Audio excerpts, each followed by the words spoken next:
Informativo NTR con Alberto García Zarubi.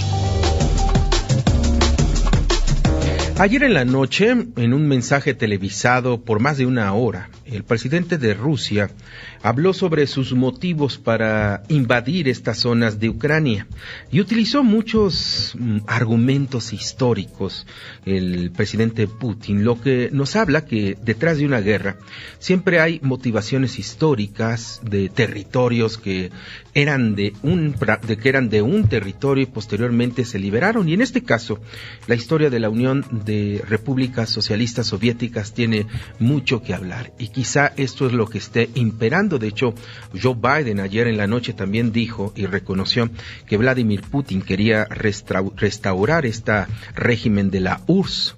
Pero para hablar sobre la historia entre Rusia y Ucrania, Rusia y Estados Unidos, para explicarnos un poco de esta guerra que se está viviendo en Ucrania, le agradezco muchísimo al maestro Carlos Cordero, el excoordinador de la licenciatura en Relaciones Internacionales del ITESO, de este Instituto Tecnológico de Estudios Superiores de Occidente, allá en la ciudad de Guadalajara. ¿Cómo está, maestro? Muy buena tarde. Hola, Alberto, buenas tardes, muchas gracias por la invitación. Muchísimas gracias, maestro. Primero, ¿qué hay entre Rusia y Ucrania en la historia? ¿Por qué esta necedad de parte del presidente ruso Vladimir Putin de invadir a toda costa primero estas zonas separatistas y ahora, según las últimas informaciones, pues a toda Ucrania? Gracias. Pues mira, la relación histórica entre Ucrania y Rusia es peculiarmente compleja, dado que son siglos y siglos de historia en las que han tenido una dependencia, una relación estrecha, ¿no?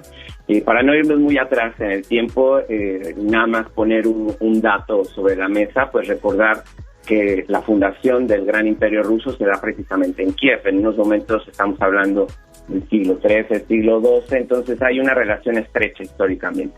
Pero ya en nuestra historia más reciente, no debemos olvidar que Ucrania es una de las tres repúblicas que fundan la Unión de Repúblicas Soviéticas Socialistas, mejor conocida como la URSS, y entonces a partir de ahí es que se empieza todavía a estrechar más la relación entre ambos países.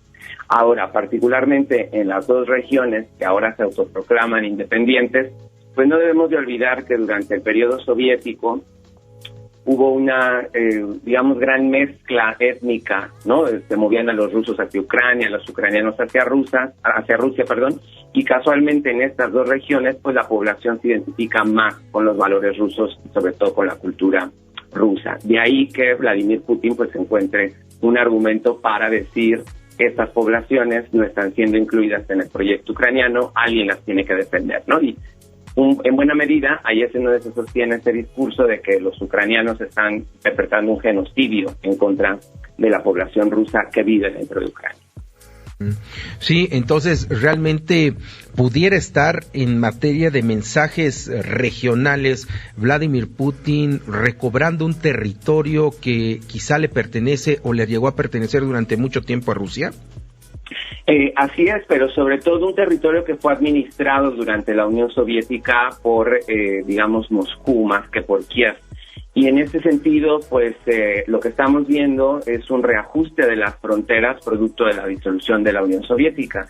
Y no es el único capítulo que hemos visto en los últimos años de este fenómeno. Hay que recordar que en 2020 un conflicto bélico entre Armenia y Azerbaiyán, que son dos repúblicas caucásicas, pues también tuvo este tipo de motivaciones, e inclusive Vladimir Putin envió sus tropas militares con motivos de pacificación, ¿no? Que es un argumento que también hemos vuelto a escuchar ahora. Y en 2008 ya lo veíamos también en una intervención a territorios en Georgia, otra república caucásica también.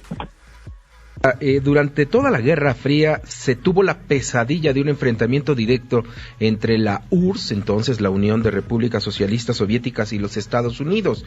Se desintegra la URSS, pero siempre se ha dado la imagen que Rusia todavía es una potencia en materia armamentista, que el ejército ruso todavía sigue siendo muy poderoso, casi al nivel de los Estados Unidos.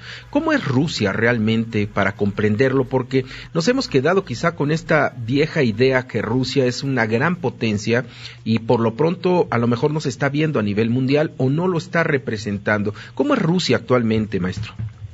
Pues hemos de reconocer que Rusia aún conserva un gran arsenal producto de esta carrera armamentista de la Guerra Fría.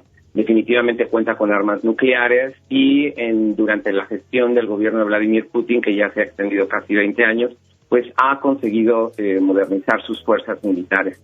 Sin embargo, estas pues siguen estando muy por debajo de las capacidades reales de Estados Unidos y la coalición de aliados con la que cuenta, ¿no? Que estamos hablando de la OTAN, que son algunos países europeos también ahí.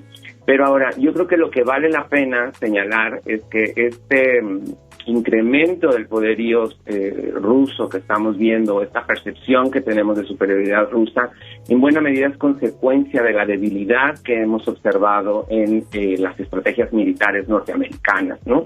Recordemos que el capítulo de Afganistán, el de Irak, más recientemente el de Siria, pues han sido episodios que el ejército norteamericano pues no se puede, enorgullecer de su participación. Entonces, en ese sentido, creo que la percepción que estamos teniendo como sociedad internacional de este poderío ruso, pues es en buena medida que nos sentimos desamparados frente a esta ausencia o esta debilidad del poderío militar estadounidense. El mismo Joe Biden, en su mensaje que acaba de dar hoy unas horas antes, ha sido claro y enfático en que el ejército estadounidense no entrará a territorio ucraniano, no se va a involucrar en este conflicto, y por otro lado, pues sí reitera su alianza con los países de la OTAN, ¿no? Pero en sentido estricto, digamos que sí es un país, sí es una potencia militar, aunque no se compara con los niveles de desarrollo tecnológico militar que tiene Estados Unidos y sus aliados.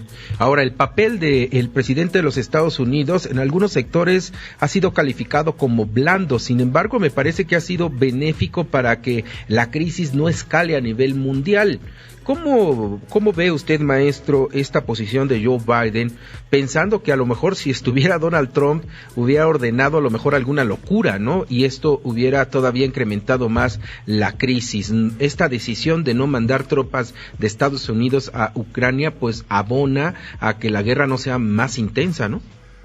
Definitivamente abona, pero también debemos de estar conscientes que la guerra, pues es una cuestión de racionalidad económica, ¿no? Siempre hay que ver los pros y los contras que tiene esto, los costos y los beneficios. Y en este momento yo creo que tanto para Estados Unidos como para sus aliados, pues los costos de intervenir militarmente hablando en esta proyecto militar de Putin, pues son bastante altos, sobre todo si analizamos los procesos de política interna que hay en cada uno de estos países, ¿no? Si vemos Estados Unidos, Biden está atravesando por los peores niveles de aceptación al interior.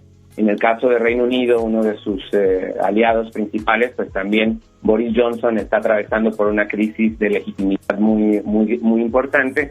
Y por otro lado, la Unión Europea en su conjunto, pues se ha quedado sin el liderazgo de Angela Merkel, ¿no? Entonces, pues prácticamente nadie se quiere animar y pues haciendo un análisis de costo-beneficio, pues a nadie beneficiaría la guerra. Sí hay que contrastar la percepción de la opinión pública respecto de la tibieza que puede estar teniendo Occidente, porque pues yo no la calificaría de tibieza, yo la calificaría como de convicción en los medios, en las instituciones que se han construido a lo largo de tantos de estos años, sobre todo una posición responsable, siendo conscientes de las consecuencias funestas de la guerra. No se nos olvide que la guerra implica destrucción a gran escala y además pues humanamente, digámoslo, pues nos degrada como sociedad, ¿no? Entonces, yo diría que esta tibieza tiene que ver, o esta percepción de tibieza, tiene que ver mucho con el calor y el ambiente del pulso político que hemos vivido en los últimos años respecto de las radicalizaciones políticas que ha habido, ¿no? Todos estamos, o la opinión pública está muy frenética de que el conflicto estalle, que el conflicto sea un poco sensacional para fijar posturas muy en blancos y negros, pero pues definitivamente la guerra no puede ser abordada desde esas lógicas. Y a propósito del comentario que haces acerca de Donald Trump, es interesante también observar cuáles han sido las declaraciones de Donald Trump en ese sentido y observar qué otros actores están viendo beneficiados de esta confrontación y de este juego de narrativas en torno de si es una guerra o no. Yo considero que si Donald Trump estuviera gobernando, pues no cometería una confrontación directa con Rusia, dado que él tenía lazos muy estrechos con Vladimir Putin, y por el contrario le hubiera dejado más la cancha libre a Vladimir Putin para intervenir. Sí, ahora también estamos viendo otra forma de respuesta de guerra, ¿no? Que es la guerra financiera que pudiera provocarse, y hoy Estados Unidos de plano quiere cooptar las finanzas de Rusia, lo que llevaría a una falta de financiamiento hacia su ejército. Ese también es una nueva estrategia diplomática en tiempos de guerra, ¿no? Así es, digamos que esta estrategia se ha fortalecido en los últimos años. No es la primera vez que suceden este tipo de acciones en contra de algún agresor internacional, como en el caso de Rusia. De hecho, yo diría, habría que puntualizar, este no es el inicio de la guerra entre Ucrania y Rusia, es la continuación de aquel conflicto que inició en 2014, y desde entonces Rusia ya ha estado sujeta y sometida a embargos comerciales, censura de operaciones financieras más allá de sus fronteras. Entonces yo creo que Vladimir Putin es bastante consciente de estas medidas, y sobre todo es consciente de la dependencia económica que tiene Occidente respecto de los recursos naturales rusos, ¿no? Por poner un ejemplo, observemos lo que está pasando en el mercado del gas, que Rusia es uno de los grandes proveedores europeos de gas, y ahorita todavía hay invierno en Rusia, entonces digamos la demanda está muy alta, y si observamos este tipo de sanciones que se están imponiendo, pues van precisamente a la parte financiera, pero no han cortado todavía el suministro, digamos, la proveeduría de los recursos energéticos. Esperemos que no se llegue la escalada hasta allá. Yo estoy positivo en que en las siguientes semanas alguien de la Unión Europea o inclusive de Estados Unidos o las Naciones Unidas, que también son un actor importante en este conflicto, pues llamen a la negociación, convoquen a una mesa de diálogo para poder poner un freno y una hoja de ruta para abordar este conflicto armado. Por último, el papel de la diplomacia mexicana. El presidente dice que está a favor que se acabe la guerra, que ningún país utilice la guerra, pero ha sido criticado por no ser más enérgico en la condena a Vladimir Putin. Hoy la embajada de Ucrania en México está pidiendo a México romper relaciones con Rusia, y hasta el momento Marcelo Ebrard ha dicho que no se va a romper porque necesitan tener diálogo con Rusia para detener este conflicto. ¿Es realmente en una guerra una opción romper relaciones diplomáticas, como pasaba a lo mejor en los años 60, 70, 80, donde la primera acción que tomaban los gobiernos era el rompimiento de las relaciones diplomáticas? Pues precisamente el escenario, las condiciones en las que estamos hoy en día, de una gran interdependencia económica en todos los niveles y prácticamente de todas las naciones, ¿no? El proceso acelerado de globalización de los últimos años del siglo pasado y de es en donde nos ha el sitio en donde nos ha colocado, pues nos impide precisamente hacer de la ruptura de relaciones diplomáticas un instrumento más para presionar en el conflicto. El caso particular de México es peculiar porque actualmente nosotros formamos parte del Consejo de Seguridad de Naciones Unidas.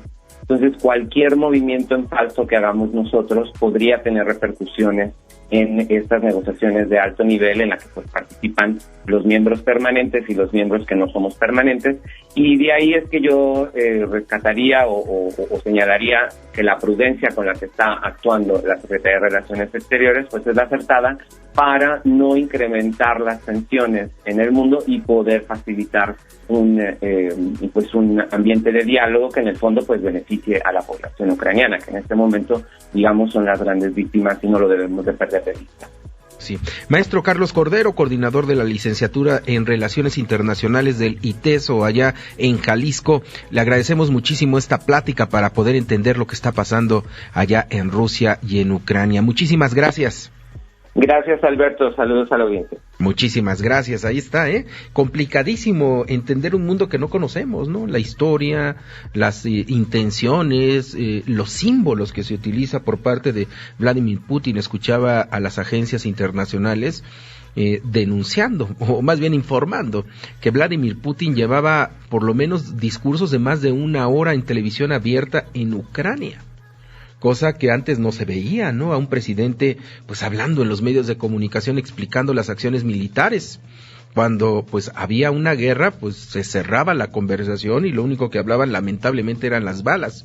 Habría que analizar esta guerra del nuevo milenio, ¿no?, entre Rusia y Ucrania, y la reacción que hasta el momento ha sido meramente de castigos financieros y económicos a Rusia para comprender la nueva forma de enfrentamiento entre naciones.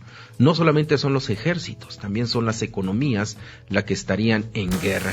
Sigue a Alberto García Zarubi en Twitter, @AGZarubi. Opina, comparte, participa. Interactúa con nosotros.